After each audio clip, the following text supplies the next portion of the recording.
Alors biso toi na rôle moko jouer. Tout ça na rôle ya Miché. Nathalie likambu ya révérend Mukuna na bino nzamba pambolaye. Pourquoi na bino nzamba pambolaye? Tokomaka na niveau oyo mboka sozo kende na ba complication. Ba Miché ba telemaka. Bobi domaine privé chef de l'État. Les autres agriculteurs.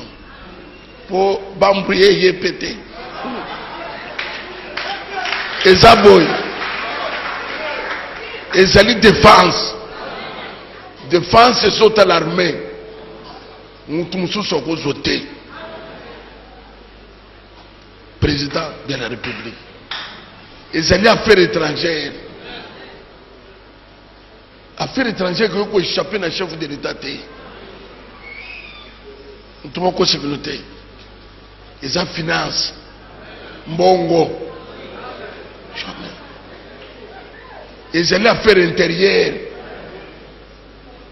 Intérieur à sorte la province, c'est-à-dire que le gouverneur Baselina, sous tutelle, il y a ministre, il y a intérieur. N'importe qui. Oui, c'est un domaine privé. Il y a le président Félix. Il y a Azolbeke, Awa, Nazocha Songolo, Nazocha Boui. Ce qui est Zolu Kamakam, on a battu Zolu Kamakam. Ça, c'est chercher problème là où il n'y en a pas. Ça, c'est chercher les problèmes là où il n'y en a pas. Non, il n'y a pas deux poids, deux mesures. Puisque on attend, on ne m'a qu'à mais pourquoi on ne me trompe? Personne ne vous trompe. Peuple congolais, réveillez-vous. Au moins, n'ayez pas une chose. Tout le monde est comme le goût l'attend. Puisque si ça traîne, nous allons nous prendre en charge. Nous allons nous prendre en charge. Je vous dis la vérité. Beaucoup le m'amène. Il faut qu'on avance, il faut qu'on progresse. Donc, tu as que la classe politique à tout moment, et ça a jouer un rôle, il y a qu'on faire souffrir le peuple, qu'on faire traîner des choses, comme si il y a comme si il y a une classe de gens, un groupe des individus, quelque part, ils ont décidé sur le Congo, comme il faut que Mboka est la carmette. C'est lui qui se voyait le tout-puissant. De loin, Zana Boloko. Et peuple, la Sénégal n'a pas mené. L'herbe sont très bien. La situation fait que. Était mis. Nous voulons que ça puisse avancer. Michel Batelema na bango. Donc Michel Ndiolaksani, ça moutou a bangate. Koloba vérité par rapport à l'euro moroboé au batbon golobati. Problème na minute tout ça nango. Tout ça na besoin tout loba vérité. Pour que Congo kende tout nyoko petro. Tout leli petro. Congo peut être bakoufi tellement trop. Congo leki na ba guerre impossible. Vesanga na ju occasion. Ya ko kende tangwa guerre ya Goma. Ko keteya. Na teya na Ituri, na teya na Bunia ba période. Donc parce que ceux qui fameux soleil na bango kuno kino teya bakoufi bango nyonso. N'hésitez pas non plus à liker la vidéo et d'activer la cloche de notification. Voilà, comme ça, c'est parti.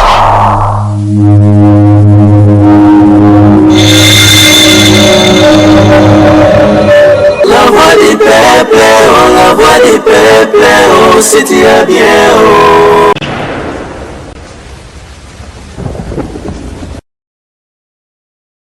Salut chers amis téléspectateurs, nous sommes très heureux une fois de plus de vous retrouver ce matin devant vos postes téléviseurs na kolanda émission Nabino Sacerdoce et Ratarate na kati ya chaîne Nabino La Voix du Peuple. Nous continuons toujours ya ko beta masolo ya bonzambe awa na kati émission oyo une façon pour na biso ya ko participer pe na œuvre oyo nzamba tike oyo yesu atike la biso ya continuer toujours côté ya bonne nouvelle et c'est la raison pour laquelle biso to pesa espace oyo pour kolobela mambo itali bongo bonzambe na kati ya chaîne na biso La Voix du Peuple. Vous savez tous que nous avons comme invité permanent le prophète Israël Condé oyo to zorata ya kolobela mambo itali bana na nzambe, et puis pourquoi pas kokota na ba détails nyoso lelo nous voulons un peu épingler l'aspect ya apport ya église par rapport ya il y a membre Etali Mboka na biso par rapport Etali gouvernement na biso apport église et sengeli ezala nini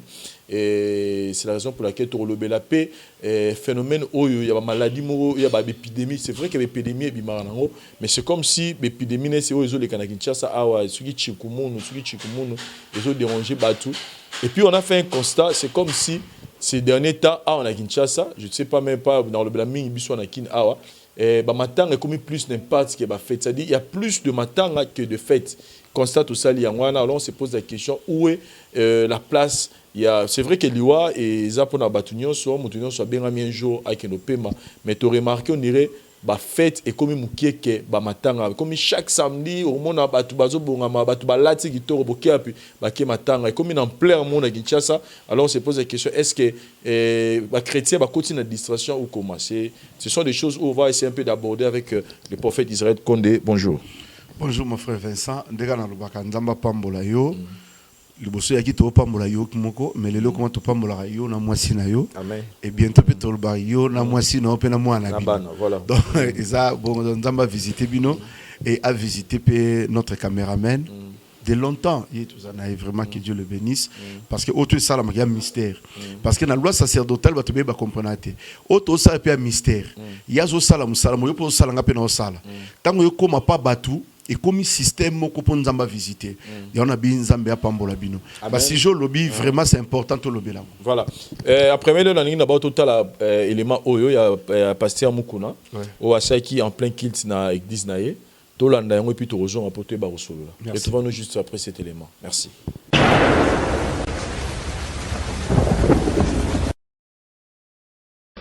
Bobi domaine privé chef de l'état na zotangri binom pour bambouiller et péter. Et ça boy. Et ça dit défense. Défense c'est saute à l'armée. Nous tous sommes votés. Président de la République. Et ça dit affaires étrangères. Affaires étrangères que vous pouvez échapper dans le chef de l'État. Nous avons quoi sécurité. Ils ont finance, mbongo, jamais. Ils allaient à faire intérieur.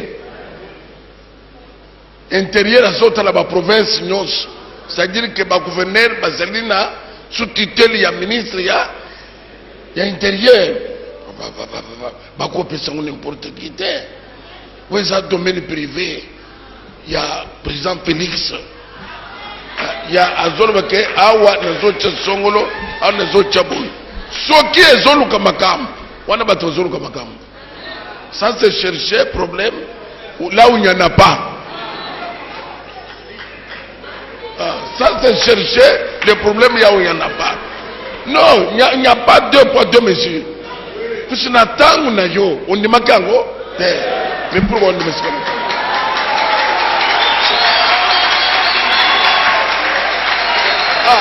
que personne ne vous trompe. Peuple congolais, réveillez-vous. Au moni, n'ayez pas une chose. Puisque si ça traîne, nous allons nous prendre en charge.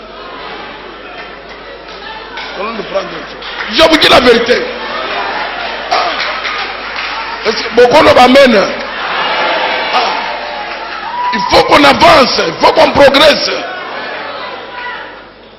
Donc, tu connais que la classe politique à tout moment, ils ont joué le rôle, il y a pour faire souffrir le peuple, pour faire traîner des choses, comme si il y a comme si il y a une classe de gens, un groupe des individus, quelque part, ils ont décidé sur le Congo, comme si nous sommes décidés.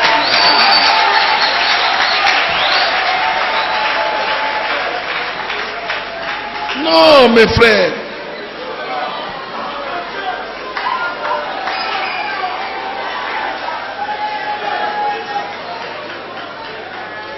Est-ce que Togolo va mener à bien? Tozo Tala. Tozo Tala. Tozo compter minutes. Tozo compter ngong. Parfois, Bakokam. po bayeba ke mboka ezalaka armée te bazomona ezosalama na Soudan. C'est lui qui se voyait le tout puissant. De loin zana boloko. Et peuple la Sénégal n'a combiné. L'herbe sont bien. La situation fait que est ennemi. Nous voulons que ça puisse avancer. Dieu ne nous a pas fait des leaders comme ça en ayant pour rien. Kaka potome na kaka café, non.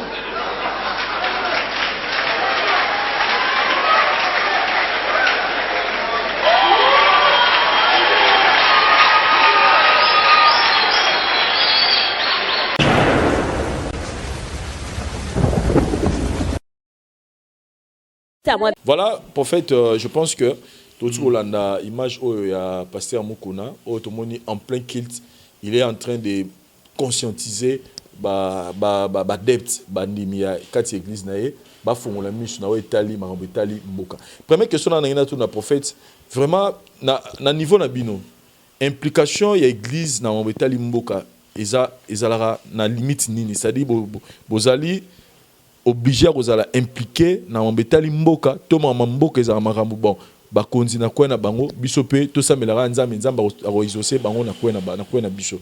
Comment ça fonctionne avec l'église et la politique? Merci mon frère Vincent. Vraiment tout peu s'éclaircissement quelques minutes on doit comprendre. Comme dans l'ancienne alliance, dans la nouvelle alliance, tous on a l'église et la politique. Étant bola de père. Tous ali na mystère autobengaka les rois et le prophète. Tout le monde a une loi sacerdotale. L'église est une obligation à bandeli. Il y a que soutenir le pays. Parce que ceux qui ont soutenir c'est une église pesate. Parce que la politique a tout l'anyangoté et que l'anayou. Parce que les lois tous en adeptes. Na quatre églises de mission toi na bano basilisi na université. Na quatre églises de mission toi na bano yo babimi ba député.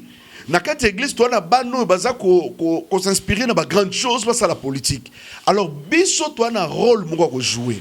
Toza na rôle ya Miché, Nathalie likambu ya révérend Mukuna na bino nzamba pambolaye. Pourquoi na binzamba pambolaye? To komara na niveau oyo mboka sozo kende na ba complication, ba Miché ba telemaka.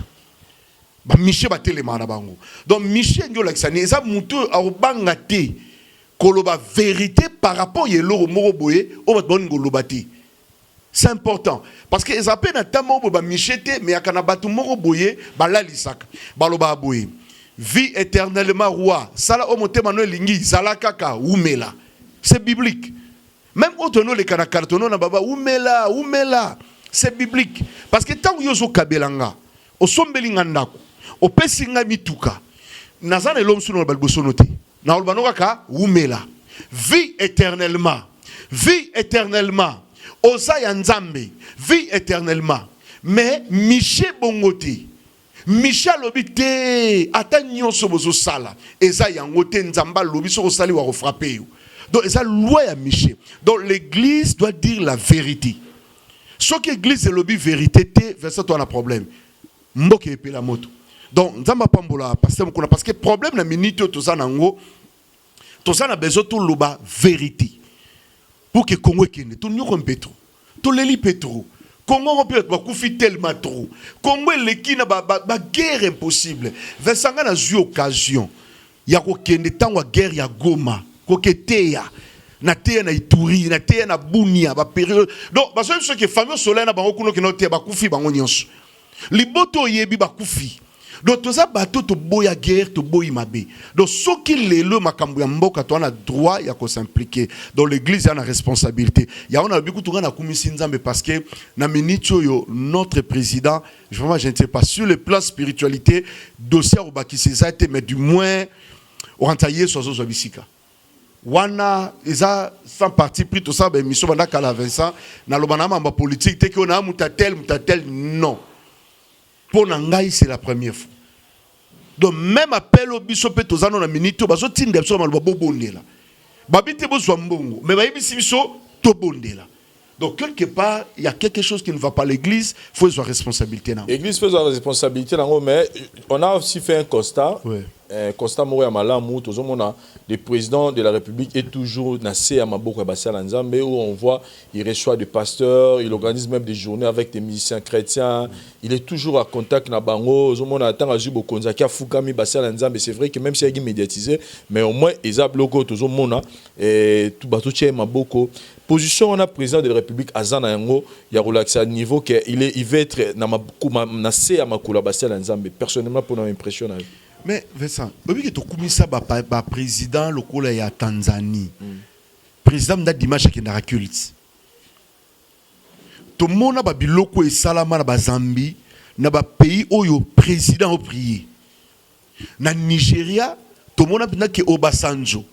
Dimanche, on a prié na ye. À l'époque, on a Obasanjo na yebi. A aucun de qui type de bio choisi Sambeli. Sans invitation que l'autre que le président libanais a prié. Pas yebi sibino na ye comme citoyen nyonso. Na ye comme citoyen nyonso. To comment ko lobelo ba internet, ta ba président sous. Mais le comment ça va na pays na biso, to mo mon le l'homme sous. Donc nous devons bénir Dieu. Pour na biso ezali kamba kum sanzam. Kabeki ba musicien abiboya. Personne ba clair. Au moins repère mon témoignage moi que le gars président Félix. Il y a qu'une action mo ezalaka na lemba. Ba bengi saka ba politicien. Ya ba bonde la ba bengi si ba politicien. Ba ye belé. Alors ba politicien ba bengi saki moko na botanga commune za mutu munene na mboka aki une invitation d'honneur faza azala na action. Et c'est le kayeti. Ba te belé ba yeti. Alors le président zaki invité ti. Convaincu yé moko na ndaku nae a démarra mutuka. Ti na prière na lemba. Yé moko. Le pasteur Peter Roté a moni à côté, moi, le président Tshisekedi a une prière. Tant pis, ça l'appel de fonds, à ce moment je crois $100. Après, si peu, tu vas Panzani, na souka tikali, tu vas Panzani, sous le péna pasteur. Normal. Ah, parole de Bimaki na prière, nabi, tu ben ici, tu belé pour la mboka. Bah, y était, mais bien, on a une opposition, on a un pouvoir, tu as un poste moroté. Mais n'engoye, nous avons un un jour. Il est carabou. Tekei. Na fin de l'année, tant que makamini ce qui ndaki, président qui peut sur prière, a apporté dimnaï. Et l'équipe. L'élo n'attend autozo loba, le président reconnaissant, a lobby, bossa la journée de prière. Bino basali nzambe pour la paix. Yamboka na biso pe rendre action de grâce. Donc quelque part to comme le babilo to mona ba pays mususu. Lelo comme salama. Na ebi muntu ko sala ni aza contre ya za pour prier. Et l'on a quoi loko place on a et à spiritualité parce que c'est une mission sacerdoce de loko to beta ta c'était spiritualité mais on a bango vérité désir oh nini boy biso la minute to à côté on a té biso problème sur la spiritualité comme salama. Voilà, spiritualité comme salama, je pense que le pasteur Mukona il a été clair pour dire que voilà donc on doit le soutenir dans la minute on a prié parce que c'est normal. Et pasteur Mukona zo la Kalabi ils ont un ministère oyoyo ils ont un ministère clé. Et ça bon pour na mukonzi mboka. Donc mukonzi mboka ne mutayebi mutuni na rocha place wana rocha na place wana. Mais tozo mona déjà là moi mbutu bandi okota entre coalition basala qui a FCC na cash. Et mbutu wana il se murmure que eza par rapport ya ba ministère wana clé ba msuba lobi ke ba place oyo ba place oyo misaramo mbongo na mboka lora ba jekamine eza bisika oyo président linga tia batu na ye pona kolandela gestion ya ba mbongo ne kenda bimene siko ce qui il faut annoncer pour émission etala makana na potote mais otala même na Kinshasa ah ce qui yo pétant que parce que tolani passer mukunazo wana peuple congolais la mukaza la distraité parce que na tour na bango batikela ki baninga place wana tela tour opé faut tikela mukonza mboka tambo bien sûr il faut bakisa message ni robakisa na peuple congolais na ba obali banana bana mboka na wetali moi ilo ko nezo bota entre FCC na cash pour na ba poste clé wana oyo biso se bi kezara pour na mukonza mboka. Merci Vincent na aucun de clair na bato bazolanda biso. Il y a des accords au basalo biso to yebité c'est la première des choses. To yebité ba accord au salama. Mais surtout kene na logique c'est laisser le président de la République à travailler avec toute liberté. Pour travailler dans la liberté, le poste clé a la facilité à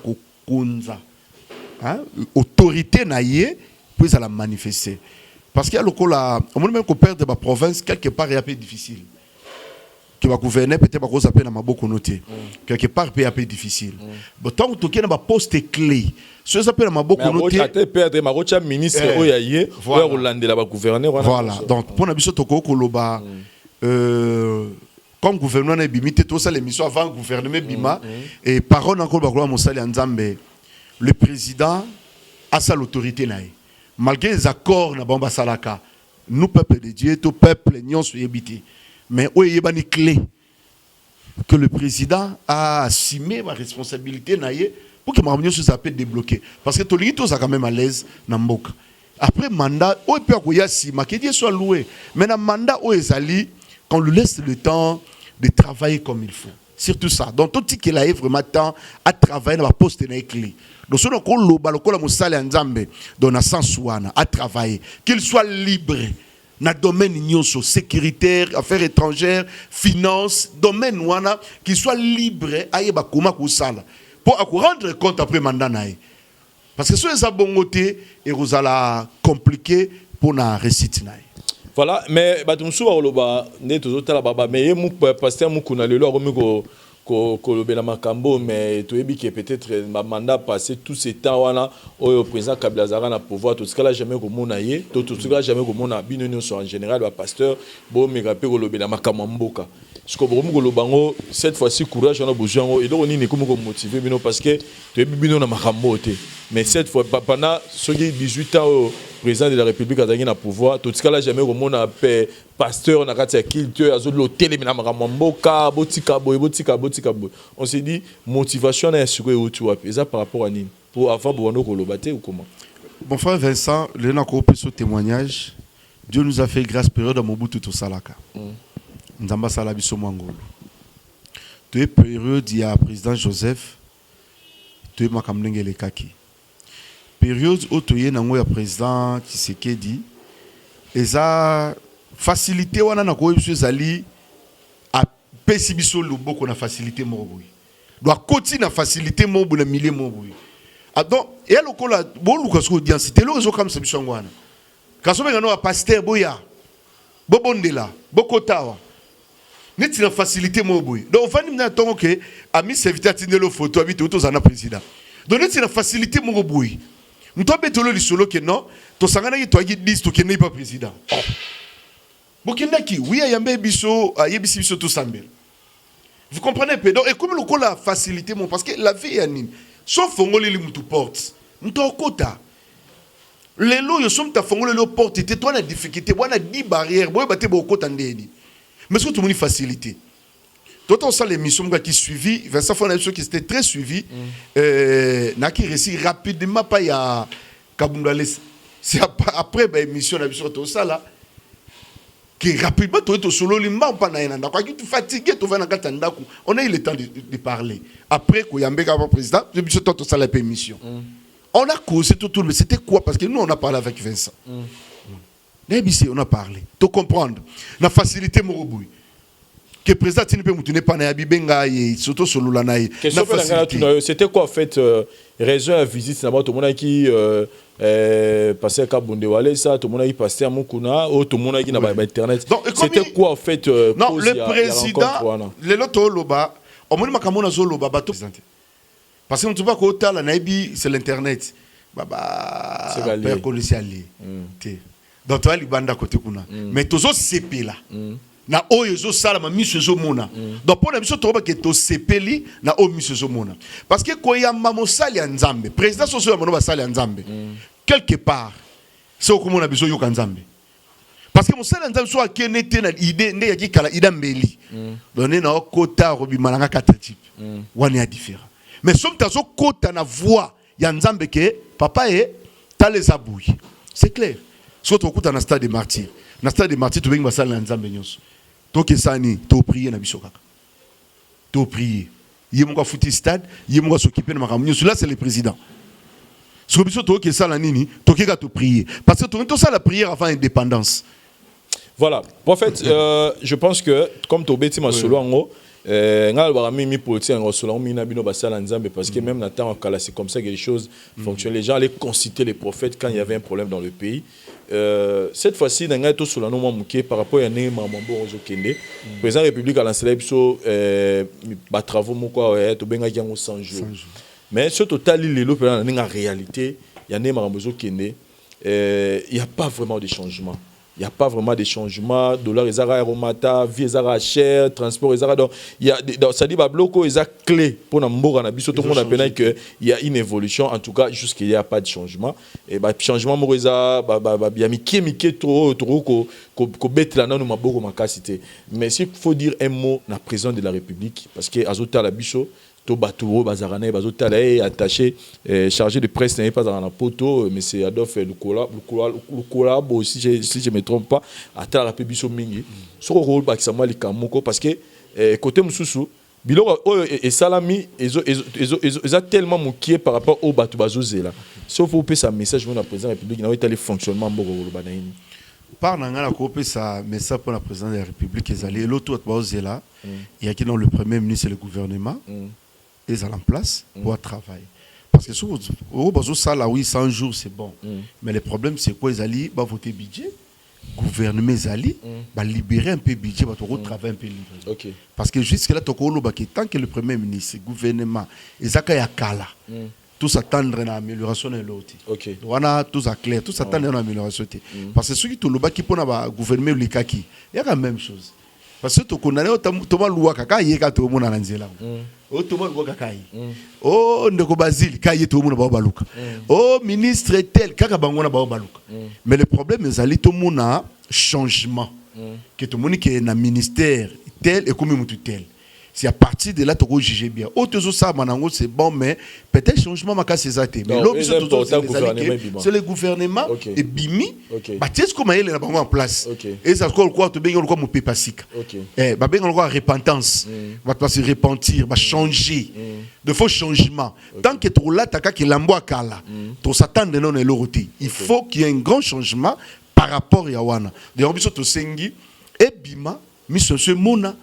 Tu peux savoir chance de travailler pour te réussir. Voilà. Mais sinon, tu as félicité le président de la côté État de droit.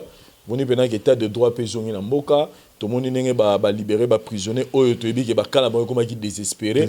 Et les soldats, tout le monde est bimi. Il y a Moïse Katumbi, il passe il est libre de circuler dans son pays. Tout le monde peut dire non, meeting, il y a opposition, tout le monde peut dire qu'il y a RTNC. Quand même, il y a des choses, tout le monde a main. Tout ça, tout le monde a changement. Le mot très important. Donc, tout le monde est impatient. Il y a au moins un gouvernement où il travaille dans la présidence de la République. Parlons maintenant de cet aspect, il y a Mambetali, Bamatanga à Kinshasa. C'est comme si on parle maintenant plus de Matanga que de fête. Le comment samedi, dimanche, au moins, on a sur le programme à Matanga. Alors que les amis, on a un programme à fête. Qu'est-ce qui se passe avec l'église aujourd'hui? Frère Vincent, Nabato, on a besoin de Banda, à Kinshasa. Message autour de très bien. Makambo zo sala mana Congo et comme la réalité modo et l'obso to ndimara te comme salam il y a des morts subites ba cas très compliqués bozo kene na morgue place au chom tizati donc ba ta mona ebembe ba luka place à place ba luka morgue parce qu'il n'y a so plein donc to comme un niveau moko comme très très compliqué donc on doit prier pour notre pays. Vraiment, tout zongo na kimia makas. Vraiment, dans ma tchenga cœur. Mon frère Vincent, dans ma tchenga cœur, tu prier pour les lokwana. Les lots, yo mutupoa se retrouver. Ça la kasa no baka matanga. C'est-à-dire, bah, moi, préfère tout ça, bah, ça la bibembe. Qui est bah, salle de fête. Vous savez, il y a bibembe nezo côté ça mon le gars bah fête. Ngana ngana salle munene salle wana biso na ndo louer salle. Balongola biso salle pas comme son bibembe. T'as ce que balongola l'église. Na ina salle munene. Balongola mna na salle on peut tirer bibembe bato bayo yebisa papa na colossal babi mon prophète a fouté simbati tiaka bibembe omona tozo préavis rapide et sur l'équipe place wana bibembe ya mardi kotaka mercredi kotaka samedi ratarate dimanche ratarate comprenez peu comment comme zo salama alors toi on a droit de prier pour na mboka na biso vraiment toi on a droit de prier pour nango ba maladie zo salama tous ont une épidémie qui a boité. Et ça la période où le prophète Monga landa bango na doutarate. Bah comment côté les d'autres vaccins. Bah comment téléméla ba biloko moko boui. Parce que il y a des maladies monsieur sotanga mana mboka na biso liban des ati. Ceux qui maladies moko au moins mutu mtaka mikuwe kanga mi fièvre et zo simba pété. Et ba to okufa. Soki na est otamboli partout et simba. Épidémie mo yotu bomba to belé na ngola kuna. Oui. Donc eza ba épidémie moko eza normalité. On doit prier. Ya pona biso bana nzambe to boy distraction. Politique to leki onga likolo peut-être mon na biso na répondre ba question il y a mon frère Vincent. Mais il y a Sabino sur le plan spirituel, nous devons prier. Parce que le diable a se levé dans Nenga Makati pour nous perturber. De sous somme, tu as fait 50, il est qui non? Tu as fait Faboué, il est qui non? Donc, il y a une normalité, on doit vraiment prier pour ça. Dans le lobby, dans le domaine de la maladie, mon frère Vincent, dans le côté, dans le sens, il y a un Libanda. Et ça, maladie, moko, na bosani kombo na ngoza mine États-Unis. Bato belé na comprendre te ba obenga mbo prophète Sambela maladie yango zoko sabana ko ba mongol moi na komi na 5 à 6 ans a kota na école normale ti bana ba komi l'école ba retardé mental so ba comprendre te qu'est-ce qui se passe so e komi trop dans bato na biso États-Unis et Europe surtout donc au boti mwana na yo makoma na tamoro bo 5 à 6 ans mayele ki mai ba ko ba mongol komi pe trop. Si on a su barriquer, on a trop. Qui saute au côté de Vincent, on doit prier pour na banawana. To prier parce que c'est normalité. To comme na bakaba maladie moko, biso to nomo na koto. Le myome le fibrone, ngana ko nzami na Kinshasa. Mais to comme libanda to so benga bi prophète conception comme un peu difficile. So quand ba maman ba obé la biloko moko oyo ezo yeba na susu bienti. Pour na ngana moni za spirituel parce que ta ba benga biso, ba benga te lokola médecin, ba benga lokola pasteur. Parce que nous devons prier. Donc, parce que nous sommes Bali. Solo moko, myome, fibrone. Complications. Les lots yoto soit kaya cancer. Bon frère Vincent, tu es débattu. Biso kala te beli comme cancer. Et ça, on a on l'a fait sous la konzi. On a fait le soin de la konzi. On est bela, mais les lots yo. Tout ça, n'a cas de prière. N'a pas problème à cancer, c'est trop. Cancer de sein, cancer d'utérus, cancer de sang. Et comme il tel le matrosco, ngaï zo le kelanga. Donc au moment dans la boîte non email ko kaka prophète Sambela pour moi na pour cancer. Prophète Sambela pour nga mo cancer. C'est là pour notre boui. Ba ko kendo problème à rien. C'est comme il tel matro. Pour nga na moni c'est la prière. Donc to sunga na prière. Toi na devoir mso salate, to sunga na prière. Nzambo établir biso komba sali nzambe. Na zone dima. Que le diable a se levé pour la décision de santé à battre. Nous allons visiter. Parce que frère Vincent a habité le coin de trop le Belangopé. Parce que tu étais bloqué au Zoliac. Peut-être que tu as causé na yango. Parce que tu as qui m'a parce que l'élo yango na yango zo salam. Mais que c'est Dieu là à protéger biso. Pour ceux qui m'ont témoigné ma bien politique et ma casse pour détruire les enfants de Dieu, détruire la population, comment on a facilité. Parce que là on qui m'ont témoigné au salam bé. Pour na baby sa maille, to pour na baby sa biloko to tchana ba congélateur, to na ba chambre froide, c'est rien. Alors devoir na biso c'est de prier pour ça pour que kimie ça. Wana poto bande bana Congo. Bo benga ba c'est no malade ne komi. Ça ne va pas. Bateau sous normalité. Voilà, pour la bateau Bazana Gishasa, je pense que bientôt là, toujours organisé, c'est samedi, non? Ouais. Toujours organisé ce journée, il y a prière. Message in Europe, ça bateau. Vraiment, la bateau Bazo Landabiso, nous avons une grande veille de prière, c'est vendredi déjà, et permettre de toujours prier. Et nous toujours autour de la prière. Na kati ya prière wana to organizango pour bazala vraiment malam na maison du sacerdoce na matete bazana na prière que ce soit victoire bato ba libanda surtout bato ba province baza o baza na kati ya ministère nzamba pesinga na kamba bazo prier ba opé ba libanda na poto na ba assemblée na biso bazo prier donc oui bato bazana ba province partout ça na soit prière mais en Angola partout donc message autopé ça na pesa pour na ministère mobimba bato bazolanda biso de part et d'autre. Ya on a sengi na bino bolanda biso. Kana minute ozolanda biso luka osambela na biso. Ko sambela ko hésiter na ngote. Ko zala na un mentor, ko zala na un père spirituel, c'est vraiment important pour la prière. Parce que c'est loko bato belé ba ignoraka. Ko ban ancienne alliance, ti nouvelle alliance, bato nyonso ba bi ki so yo mata. Zala na muto asambela pona yo. Et loka na biso ngwana. Numéro na biso yango nezali na ba télévision na bino des fois na sengi sambela na biso prière et porte à la réponse. Nazo croire na prière tout ça. Bino wali banda okukoya na vete. Bino wali banda okoko matananga na montagne tena mangengengi. Bino wali banda bokoka na ngata sur matana campiste. Mais ndebo za libanda bo prier na biso. Yango kelo na sengi bino. Prière kaka. Na kati ya prière ekoko changer nyonso. Na sengi lo msute na kati ya prière ko changer nyonso. Yango moni lelo to lingi to sangana to za la ini. Que sont là serviteurs de Dieu. Tout ça que mission à Vincent c'est très suivi. Que bateau à la neige sur le bel qui m'a camouné pasteur kabunere ça coûte un président. Le ça qui tout coûte un tout solo là. Tout ça là que mission tenir kambakanga mugisho. Le to là na ba réponse il y a la voix du peuple. Ba tout nga question ko bongo. Mais na ke ti Congo Brazzaville. Na sala tout na kutana mugisho. Donc quelque part bateau ba Hollanda biso. Oui na kenda kitoye ba qu'est-ce qui se passe na kena kutani na notre ambassadeur Christophe Muzungu qui a salué notre ambassadeur, c'est un frère vraiment.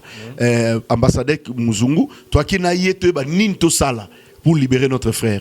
Donc quelque part congolais toi Nigeria. Bon na minute ba nationalité na yé et le même sur l'autre mais tout le monde que c'est un frère ça ko évoluer na RDC. Et situation a évolué. Bon tout le monde que ça ko évoluer, il y a la main de Dieu.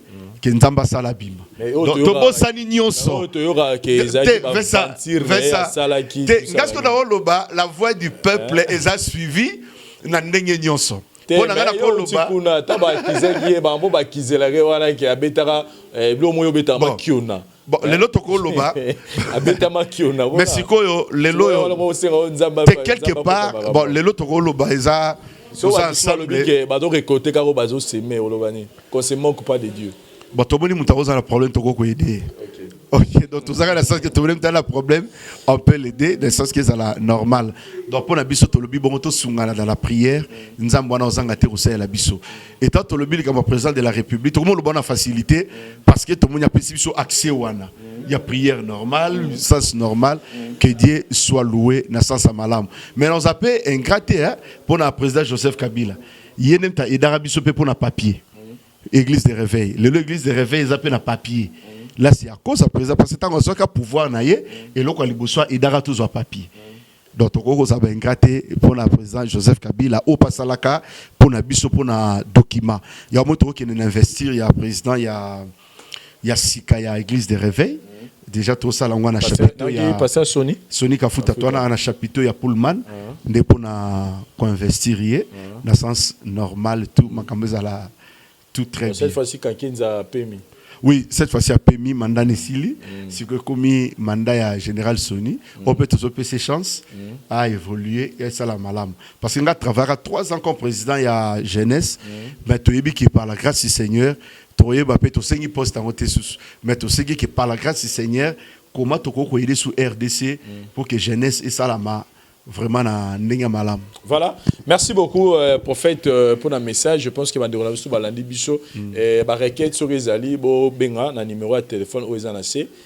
N'hésitez pas sur moi pour ben téléphone et l'éguité bo mi tungisara te to na RDC to se miso be kurizati.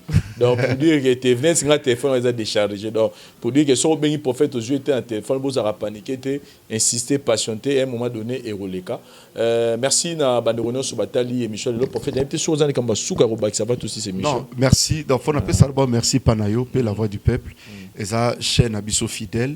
Auto les kaka nettoie ba chaîne mususu ndebito le kaka parole na ngezali pour notre chaîne nzamba visiter bino bolanda ka bo partageaka tout et la ka o partager ba tumsuite la voix du peuple les oko yedebiso na dimension nyons bo partager ba émission so Seigneur a tibino à cœur ya soutenir la voix du peuple pour soutenir toujours ça là on a moyen un peu difficile mais toujours croire qu'à bino ndé to portera bino boy un jour bo sala malam to se peut pas poto yo il se peut ba caméra sika to se peut boya ki boy que to éliminer pe biloko sika dans la voix du peuple quelque part pour la chose à la bénédiction un jour pour yo kuti ba plateau na biso il y a voix du peuple. Donc voilà tout sengi pour nabino. Beaucoup de people plateau nabiso kitoko et rosala pour nabiso malamu. Zamba pambo labino partager mission, il y a la voix du peuple et tout soutenir Vincent. Zamba pambo labino qui parole. Merci beaucoup. Voilà, merci beaucoup na équipe Mobimba, il y a la voix du peuple côté technique, je vois par où c'est ça au cameraman assuré, David Liwantesa et côté toujours quand on a un fonctionnement, je vois Marchevêque Mehdi, Killer ici, on est là ensemble, on travaille pour l'avancement de la chaîne et puis merci. Na bandeko nyonso botali émission lelo pour nanga tout monde prochainement na ba différentes choses na biso. Bye.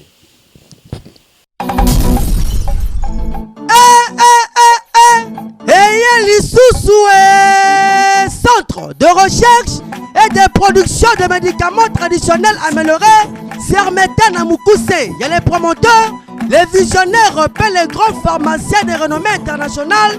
Nakombo, Yatondele, Jasolo, Basile, Oyo. Asela bino kisi oyo kenda sango na mikili mobimba. Pe, ba confirma yango l'Organisation mondiale de la santé OMS de Mukuse na kombo ya meyamisine. Tout oyo na cadre kaka ya ba recherche na ye ayeli bino lisusu game ya produit na ye ya sika na kombo ya Tulsi cosmétique.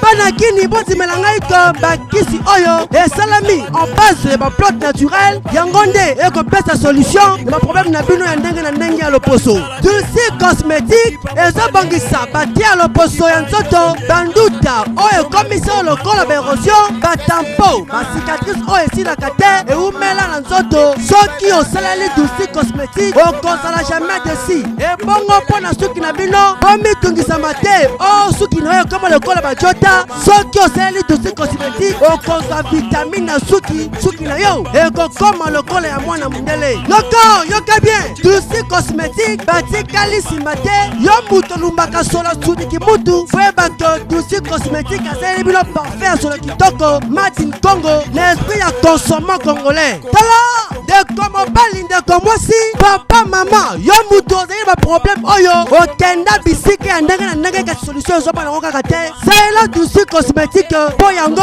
erataka jamais na nzoto bokanisi esili tete jakoko esila bongo na Sermeta bazali kosala bakisi oyo ezali kosilisa bokono ebele lokola hémorroïde interne to externe faiblesse sexuelle balovi amibe malaria yaka awa na Sermeta masolo ezali kitoko okozwa changement total mpo na nzoto na yo. Centre de recherche CRMDA eyeli bino lisusu baproduit tolongo sikoyo na bamédicament tokomi na bacosmétique mpo tobakisi branche ya cosmétique na kati ya laboratoire CRMDA toza mpe na Dulci parfum oyo esalami toujours na banzete eza na baproduit mosusu ezolanda bacrème défrisante mpo tokosala base ya banzete shampoing crème démêlante babain de crème et puis tokolandisa bamaquillage mpe à partir ya banzete donc faux de teint rouge à lèvres autre sala à base ya nzete donc CRMDA so boyebi te eza laboratoire oyo esalami ya misine donc ils ont un service na bino pour rendre population service surtout ba maman pour ce baby déjà et pour aider bino vraiment bon retrouver pour na bino et pour Botuni biso Sermeta ezwami wapi yoka bien sur avenue université numéro 123 na quartier agricole na Mombele commune ya Limete référence yolo kapela na yolo ezo musika te na station Total et pa wapi bakoma centrale de distribution mais à misine pe diazostimule to benga biso kaka na numéro oyo ezali affiché na écran na bino Sermeta oye maladie ozongi na guérison boyebela.